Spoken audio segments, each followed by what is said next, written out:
சிரிக்கவும் சிந்திக்கவும் கூடிய தெனாலிராமன் கதைகளின் வரிசையில் இன்னைக்கு என்ன கதை பார்ப்போம் வாங்க.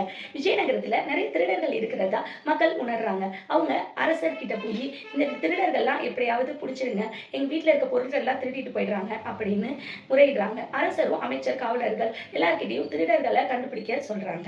ஒரு நாள் தெனாலிராமன் தன்னோட வீட்டுல இருக்கும்போது அவரோட தோட்டத்துல 4 திருடர்கள் பதுங்கி இருக்கிறத பாக்குறாரு. அப்போ தன்னோட மனைவி கிட்ட, நம்ம வீட்டுல இருக்க நகை விலையுயர்ந்த பொருட்கள் எல்லாம் எடுத்துட்டு வந்து பெட்டிக்குள்ள போடு, இதை எல்லாத்தையும் நம்ம கிணத்துல கொண்டு போய் இந்த பெட்டியை போட்டுருவோம். அப்படின்னா இந்த ஊர்ல திருடர்கள் நம்ம வீட்டுக்கு வந்தாலும் எந்த நகையும் இல்லை அப்படின்ட்டு ஏமாந்து போயிடுவாங்க அப்படின்னு சொல்றாங்க.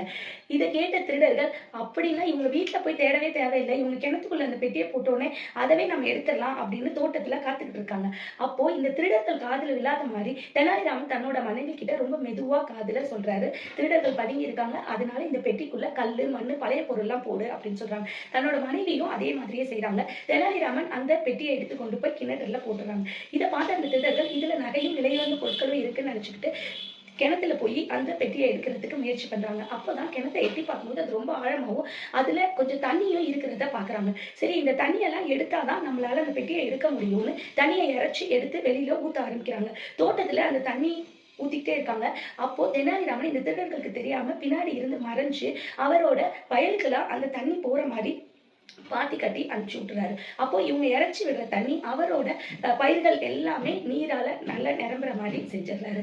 இவங்க இரவு பூரா தண்ணி எடுத்து கிணத்துல இருந்து ஊத்திக்கிட்டே இருக்காங்க. ஆனா இவங்களால பெட்டியே எடுக்க முடியல, தண்ணி நிறைய வந்துகிட்டே இருக்கு. எடுக்க எடுக்க காலையில பொழுது விடிஞ்சோடனே நம்ம மாட்டிப்போம் அப்படின்ட்டு திருடர்கள், போதும் மறுபடி நாளைக்கு வந்து மிச்சம் இருக்க தண்ணியெல்லாம் எடுத்துட்டோம்னா நம்ம பெட்டியை சுலபமா எடுத்துடலாம் அப்படின்னு பேசிக்கிறாங்க.